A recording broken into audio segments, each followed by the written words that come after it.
If you're blue and you don't know where to go to, why don't you go where fashion sits? Putting on the Ritz. All right, let's talk about Mecha Ritz. So this game came out in 2016, and I've heard about it here and there, but it really wasn't on my radar too much. The first time it ended up on my radar was when Strictly Limited offered it as a pre-order along with Desktopia, and there was all kinds of drama around that. They announced a second pre-order, and there was some drama with that because other people had already pre-ordered it and had not received it. But I believe, if I'm not mistaken, all of the people that pre-ordered it have gotten their copies, and Strictly Limited is actually selling physical copies still in the in-stock status. I had flirted with getting a physical copy for myself, but I never pulled the trigger. And when the Shoot the Corecast announced the April Shmup of the month, being Mecha Ritz, I then got interested again. This is one of very few games available on Steam, few shmups available on Steam, that I had not purchased yet, that I had not tried yet. And it seemed like a good game to jump into and try to throw my hat in the ring. So yesterday, which was Saturday, I found the game on Steam. Surprised that it was not on sale. I think it was $14.99, which is technically the game's full price. And I was like, well, you know what? I'm going to play this presumably for a month and put some time into it. $14.99 is not a bad asking price. And the things that I have heard about this game were pretty good, pretty positive. So I purchased the game, and I totally went into my first play totally blind, and I pulled out this 1cc. And I'm sure that this is not very unique to me or my skill, but I do like it because I do like shmups like this that allow you to potentially get a 1cc on first glance based on your reaction and whatever skill you have accumulated over your shmup career. So I was excited about this because usually in the shmup of the month, when I do participate with Shoot the Corecast, I'm usually behind, or I come in mid-month and everyone else already has their 1cc and they're working on higher difficulties. So in this particular case, I really just fired up the game to get a good look at it, and I ended up with a 1cc. So for me, it's rare to be ahead of the game. What I wanted to talk about a little bit, though, was I really ended up liking this game. I really liked the look and feel. It was tight. I liked the graphics. It's very indie, and the music was cool, too. And so it drew me in. And sometimes with shmups, certain shmups will just click with you, and other shmups will not. Sometimes, you might have to give it some more time to grow on you and things like that. But for this particular shmup, it just clicked with me. Mecha Ritz is on my list now. And sure, there are multiple 1cc's all over the place, high scores, TLBs, all kinds of stuff that you can watch. But take this 1cc as, especially if you're considering playing the April Shmup of the Month with Shoot the Corecast, take this as, if Zero Lux can do it, I can do it. And jump in to this game in April and give it a shot. And we also discovered yesterday that after I purchased the game for full price, it was on sale on the Humble Store for $6.99. So even one more reason to jump in with the community and give this game a shot. So let's talk about the game and what I was thinking while I was playing it. So one thing, and I know the community has mentioned this in the Shmup of the Month Club channel for April, was that this does not have auto fire. You actually have to tap the fire button in order to get rapid fire, unless you're using a turbo button, and then you hold it to get your slow and your focus shot. I just went with it. I was playing this on an M30. I did not turn any turbo on. I just kind of went with it because I was really just doing a scouting run, basically. and I saw that there were bombs accumulating down there, and I wasn't even sure which button my bomb button was. And I also wasn't sure what the heat button was. So in the beginning couple of stages, I was actually hitting the button thinking that I was doing something with heat. And I'm still not sure what it is. I have not even gone into the details of this game to figure it out. But I ended up figuring out my bomb button, and I started to use it once I figured that out, which was very helpful. And then you start to see these weak spots that show up on bosses. You get these bonuses for speed killing certain things, but like right here, there's like these little weak spot targets that you're looking to aim for, and I thought that was really cool. So I started to pick up on that as the stages went on, and you just get into this game and you start to let it rip. And again, one of the reasons why I was able to do this, and one of the reasons why I'm sure other people are able to do quick blind 1cc's on this with no focus on scoring, is that it's really generous with the resources. It allows you to build the resources back up. You can build your shield back up after losing it. You can also get extends. I think I ended up getting 1, 2, maybe 3 extends across the run. It didn't really start to get too crazy until about a little past the midway point, where I started to feel like I was like, all right, I don't know how many stages this game has. I don't know how long this run is going to be, but I was feeling like I was going to maybe start to tap out. And if you're curious, once I get to the end and the last boss, I really was down to my last, I think it was my last couple of shields. One of the things that you'll probably hear me talk about on my channel a bunch is thinking about people coming into the shmup genre for the first time and thinking about what they might be looking for. And there's always questions about recommendations for shmups that you might want to try if you're just getting started. And I would count this game in that category to some degree, because it is approachable. And again, if I can get this 1cc on the first try, then that means it's approachable, at least to me.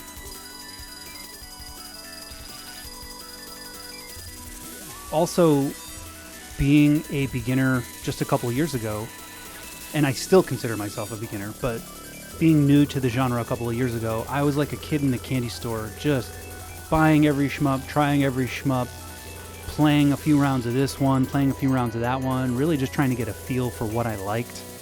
Did I like Denmaku? Did I like, Dojin shmups? What was I really looking for? And I just tried everything. But what I think is important for people that are just getting into it is finding those easy wins in the beginning to start to build up your confidence. If you can find a game like this and get a 1cc, even after just a few tries, I think that's really great for confidence building, and it helps you build up your skill.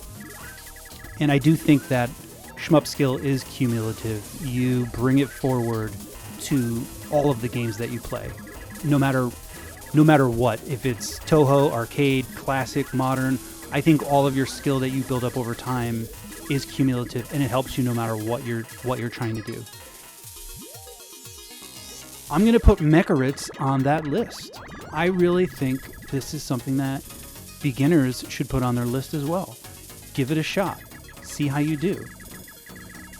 In all honesty, I wish that I knew about this game when I first showed up to the shmup scene, because I feel like this would have helped my confidence a little early on. Now, can I be sure that I would have been able to clear it back then, and that I wasn't going to be able to rely on the cumulative skill I've amassed in this time? I don't know. But I do feel like a game like this would have been good for me as maybe one of the first games, or first dozen games that I might have played at that time. It's funny, looking back at this part of the footage, I'm just like, for some of these encounters, I'm just bouncing around the screen, but I'm having a good old time doing it. I'm just bouncing around with rapid shot and then slowing down and doing little dances. It was fun. It was a lot of fun. Also, I can't say enough about Shoot the Core Cast's Shmup of the Month Club, because it is something that they do every month. You can jump in whenever you'd like, whichever month you'd like, whatever part of the month you'd like, and the community really gets together and starts talking about what's working for them, what their challenges are, if there's a sale, what's going on with the controller configurations, what platform they're playing it on, who's getting the high scores, who is playing on harder difficulties, and it's for every game, every month. And it's a great way to kind of really jump in and go deeper with a specific game and focus on it. And that's really been, seriously, one of my biggest challenges, is focusing on a game for a specific amount of time until I feel like I've gotten to a point where I'm satisfied with my progress. And whether that means just getting a survival 1cc, or whether that means really going further and getting a 1cc with a respectable score or a top score. And Shmup of the Month Club allows you to play along with others, kind of like a Book of the Month Club, right? And talk about it all month long. And then the coolest part about it is Game Boy Guru and Addicted then put a whole entire segment dedicated to the Shmup of the Month.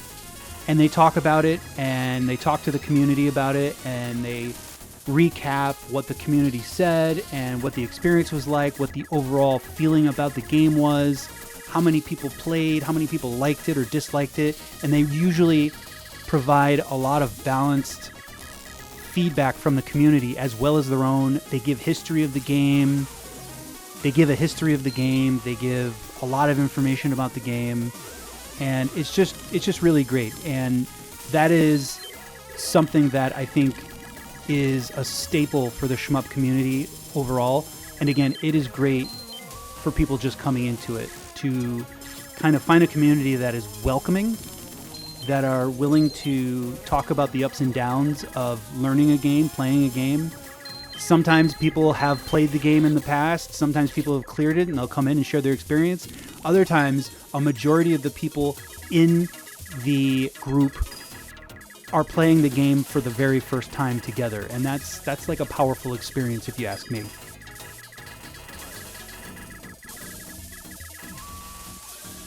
So let's see here, looking at this run, just trying to figure out where I was at, where my head was at. I have 3 lives in the tank, which is good. I have 4 bombs, and this is totally blind. I have no idea what to expect. And I think this particular, I don't know if this is a mid-boss or a stage boss, but he ends up kind of crashing down on you, and you're like, what's going on here? What's happening? Oh, I need to go through his tunnel body or something, right? And so you just kind of roll with it, and then you're getting shot from behind, and you got to make sure you're doing some backwards dodging, which is always something that might catch you off guard. And, you know, here's some tanks with some weak spots. Some of those bullet patterns are getting a little bit more hectic.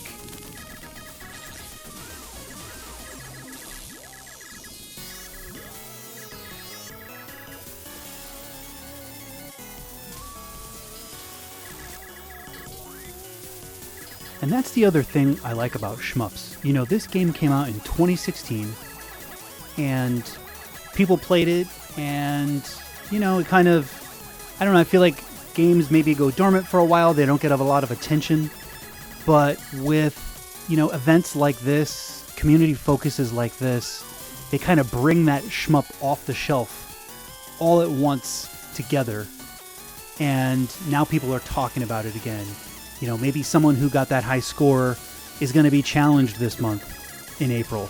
Or maybe they'll come out and, you know, talk about their experience and share some things with the community that will be helpful. You just never know. And shmups are like the genre that just keep on giving in that sense. You know, shmups are timeless, that's what I say. And this is just proof of that. This is a game that came out 8 years ago, and we're still talking about it today. We're still playing it today. Some of us are playing it for the first time because we have so many other games to play. And we make time for a game like this and dive deeper, even after others in the community have already mastered it and kind of maybe even moved on. But that is a strength of shmups. All right, let's take a look back at the game here. I'm going up against some kind of boss here, and the one thing that I was trying to do throughout this run, when I started to realize that, hey, maybe this will be something, I really started to try to make an effort to save my resources. And then I made a point, which is a problem for me sometimes, to make sure that I used those bombs as much as I could, because I really didn't know what was coming around the corner next. And I wanted to try not to die with bombs. So that was a thing. One other thing I will say, also in the first few stages, the animation where you bomb, and no, not when you bomb. The animation where you get hit is kind of jarring because it shakes the screen. And I didn't like that so much.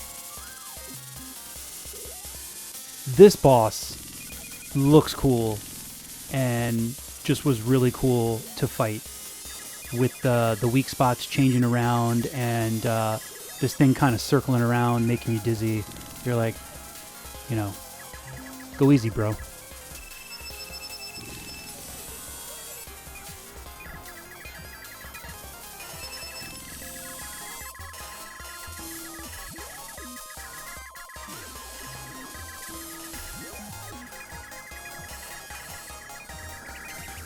So no matter what, at this point, having 3 lives in the tank, I'm still feeling pretty good. I don't know how many more stages are ahead, how many more bosses, or really what lies ahead. But I felt like, all right, 3 lives, that's not too bad, no matter how you slice it, no matter what game you're in, when you're this far along. So I was feeling pretty good. I was trying to play it safe. And then there you go. Just as I got an extend, I lost my last shield piece there. So that was pretty good timing, I guess. Now this boss started to feel a little bit crazy. A lot of patterns going in different directions. And then, you know, you get the sense like, all right, got to dismantle this guy, look for those weak spots, try to kill this guy's arms off.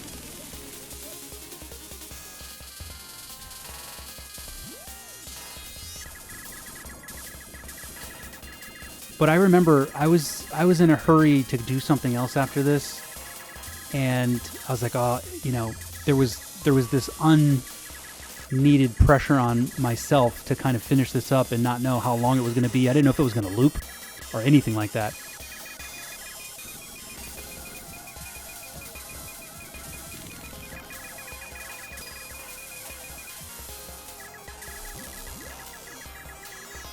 The other thing was when those little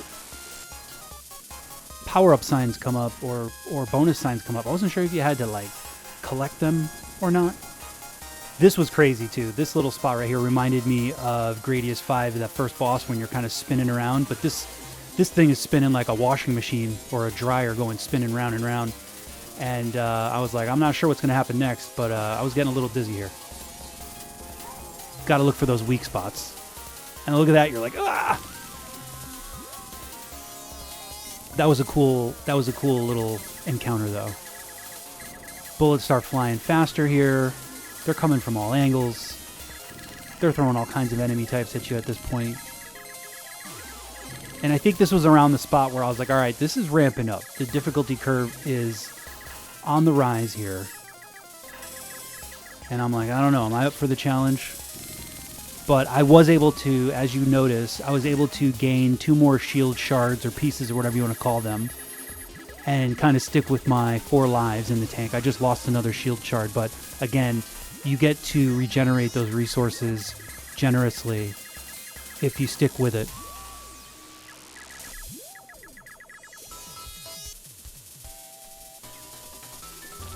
Alright, here was another boss.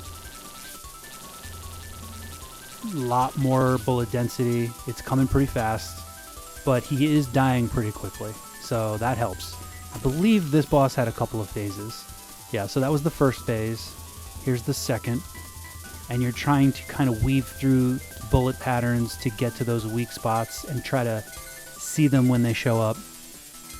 But he's really flinging them at you here. And I got clipped right there. But again, my shield shards were regenerating back and forth. I'd gain one, I'd lose one. And I had no bombs left, so the no bomb bonuses were inevitable, I suppose.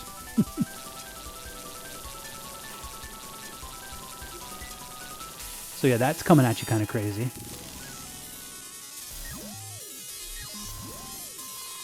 And then it just continues on. I took a whack there.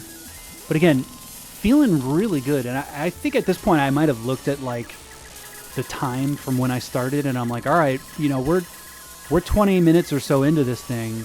I wonder how much longer this, you know, how much more time this game is going to go on. But you can see the bullet density still, you know, staying strong, throwing all kinds of enemies at you. It's not letting up. It's pretty intense, but still manageable.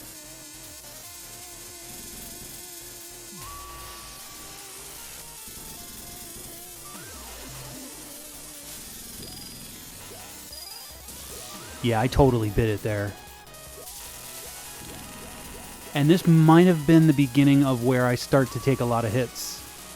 And I think I started to get nervous here because I lost a life. And there I gained 2 shards, which was good. But I lost a life, and then I think at some point I start losing... I might have lost like 2 lives at some point around here, like in a row, without gaining any shield shards back. And then I was like, oh, I don't know. So right now I'm down to 2 lives, 1 shield shard, and I'm like, I don't know, this might be the end for me. It was a valiant effort, but I stick with it. And this part is kind of nuts. This part is like, I don't know what to expect. Where's the safe spot? Where do I go? I'm not sure. So I was just guessing.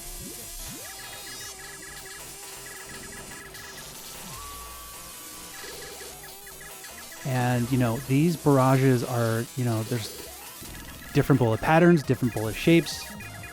It's coming from different parts of the screen. And I was still trying my best to switch back and forth between tap rapid and focus slow. Gets pretty intense there. And stuff is just non-stop. Now here's a little break in the action. Here comes another big dude. Some diagonal patterns. I used a bomb there. Down to 1 bomb, 2 lives, and 1 shield shard. So resources are starting to get drained. My inexperience with the game is starting to show quite a bit. Look at all that stuff falling on you like rain. Okay. Now I'm down to 1 life, and I just got a few shards there for the shield. And I'm like, I don't know, man. Look at all those weak spots. And so I'm thinking to myself, is it possible that this is the last boss? Because this dude looks pretty big. Those are a lot of weak spots to work on, and those are some serious things coming at me, some serious bullets. You got some straight patterns coming straight at you, plus wide, long bullets coming at you in other directions. And I'm just trying to hang in there. I got 4 bombs, and I'm like pretty sure that I was focusing on using those, thinking that this was probably the last boss. And here's another phase. And you know, there was also part of me that was probably like, this might not be the last boss, so maybe don't use everything. But this started to get really, really hectic. And I noticed that I started to find this little spot over in the right corner, near his right arm, right about there. And I was like, all right, I could kind of dodge some of that stuff right there. So that felt kind of safe to me. And I kind of figured that out on the fly pretty quickly. Sometimes you get lucky like that. Taking hits. I have 1 life left here. 1 life left, no shards. It was really intense here for me. Next phase. 1 life, no shards. 1 hit and I'm dead. 1 bomb. I honestly, looking back at this, I don't even know how I pulled it off. I really have to watch this and figure out how I pulled it off. So focusing on the weak spots. I did the right side first. Then looking at the left side. I was getting really lucky here. Used the bomb there because I was about to get clobbered right in the face. These patterns are coming at you. Clobbered there.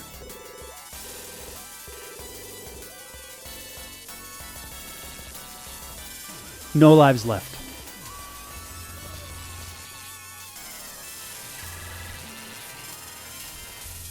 One shard left.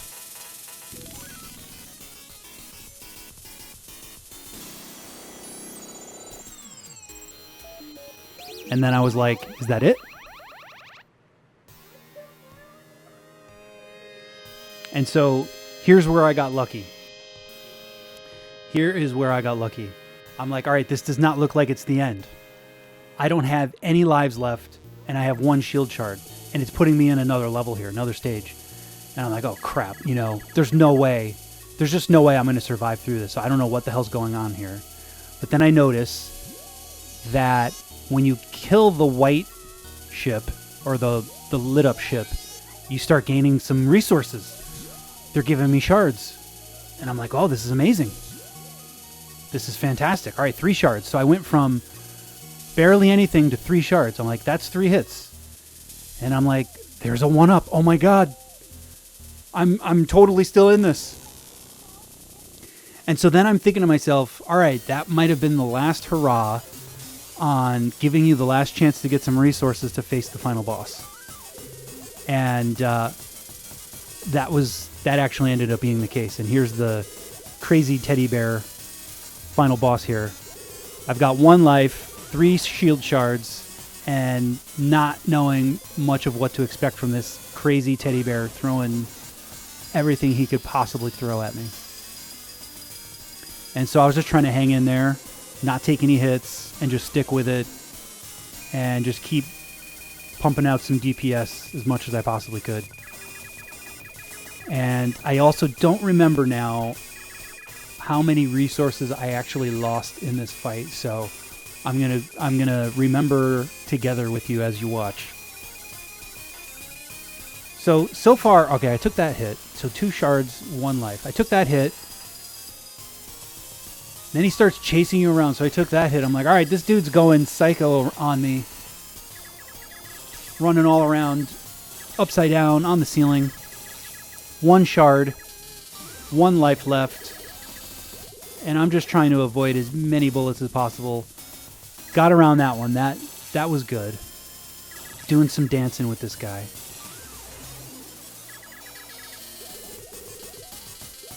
And coming at me there, I fired my last bomb that I had in my pocket. Then I noticed these little circles coming around, and it looked like it was giving out bonuses. So I was trying to hit those in the case that I might get some resources back. So that might have not have been the best strategy to go after those, but in my mind I was like, that might be my only hope if I can get some resources from that. But the cool thing is, I was able to mostly still focus on the boss there. So I lost my last shard. I'm down to my last life here. And I don't know if this... And there goes my last life. I'm down to my last 2 shards. And I don't know if this boss has another phase or not. And, you know, he's still throwing the kitchen sink at me. A lot of patterns here. Bullet density very high. Getting a little nervous, finding some safe spots there. I have 2 bombs in the tank, and I think that's one of the things that really got me through here. I fired 1. I think I fire the next one. Or did I not have to? Nope, I didn't have to.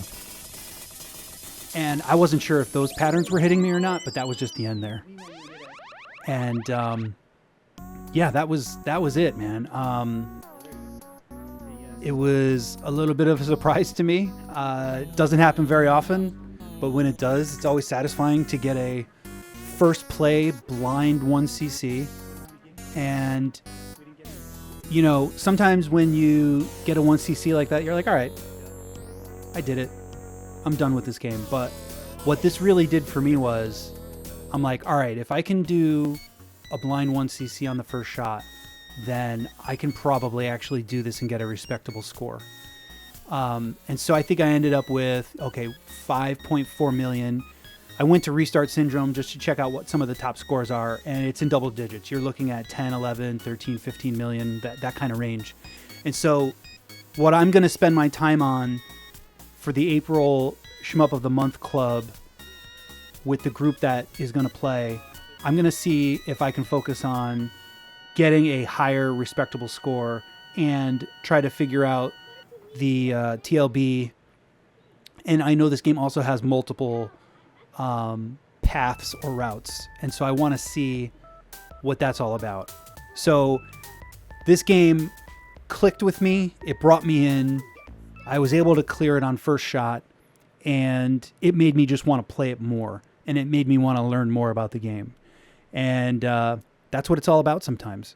So what I would say to you is, if you had any inkling to play Mecha Ritz Steel Rondo, definitely give it a shot.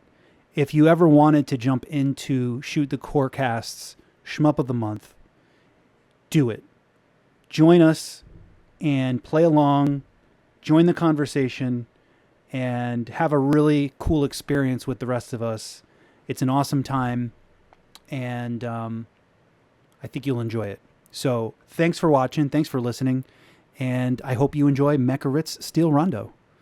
See you next time.